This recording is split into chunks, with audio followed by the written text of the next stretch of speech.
Greetings, fellow cybersecurity researchers.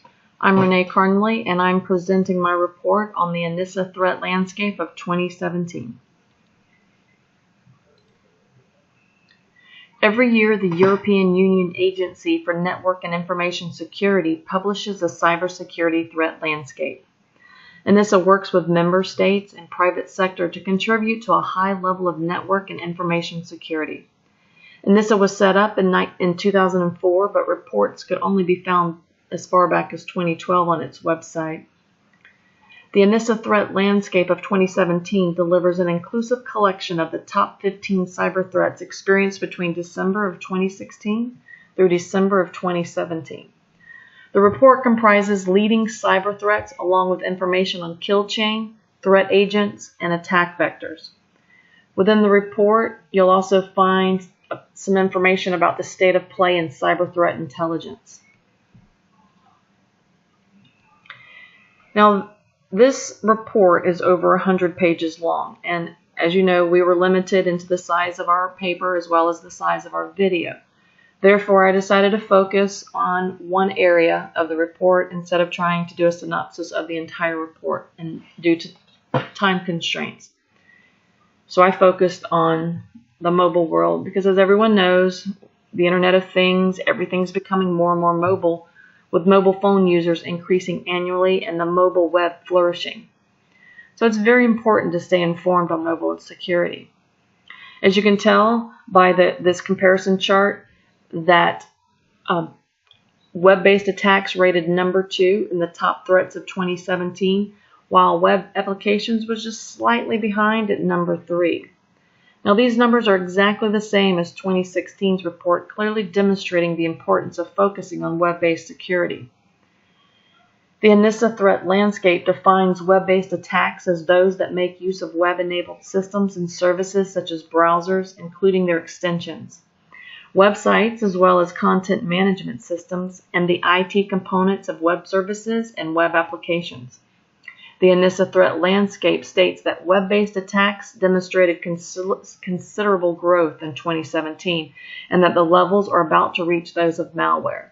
And if you notice, malware is number 1. Web technologies and web components are a critical, important part of the digital world. Now, this page demonstrates some of the highlights of the 2017 attacks. Financial malware, which relies on browser exploits such as those listed, Zbot, Game Over Zeus, SpyEye. Most of these you've probably heard of. I had not heard of this name, and while I'm familiar with Man in the Middle, it didn't take much for me to put together what man in the browser was. And then browser extensions were compromised. Several popular Chrome extensions were compromised in 2017. Attackers were able to pawn the author of the extensions, most likely through spear phishing attacks. The encryption was broken on many of the popular messaging apps. We probably, at one point or the other, all used Telegram or WhatsApp. Well, they each had bugs that allowed an attacker to break the encryption that was used to compromise the device via web-based vectors. And 2 out of the top 10 malware threats were malicious JavaScript, because JavaScript malware without any interaction from the user can infect a computer, also known as a drive-by download attack.